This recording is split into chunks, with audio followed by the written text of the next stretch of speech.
খাইতে খাইতে জীবনটা তেজপাতাই বানাই দিলাম। ধর, খুব মজা হবে রে। তুই প্রতিদিনই আমার কাছ থেকে নিয়ে খাস, একদিনও তো খাওয়ার টাকা আনিস না। কি করবো রে, কিছু করার নাই।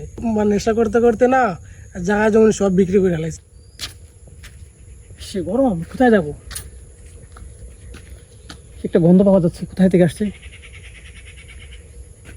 কেটে এখানে কেটে কেটে বসে আছে, দেখি তো গিয়া কি। কিরে, তোরা এখানে কি করছিস? আমি তো এখানে একটা খারাপ গন্ধ পাইছি, দেখি তো তোদের হাতে কি। আস্তাগফিরুল্লাহ বন্ধু, তোদেরকে কত ভালোবাসি, তোদেরকে কত ভালো মনে করি, তোদের হাতের মধ্যে কেন? হ্যাঁ বন্ধু, এগুলো তো ঠিক না। কি আর করবো বল, খেতে খেতে অভ্যাস হয়ে গেছে, ছাড়তে পারতাছি না। ওগুলো খাবার অপকারিতা কি জানোস? কি ক্ষতি হয় জানোস? আরে লাভ করতে কিছু বুঝি না, খাই বিন্দাস থাকি, এটাই। নেশা জাতীয় যত জিনিস আছে সম্পূর্ণ ইসলামে হারাম।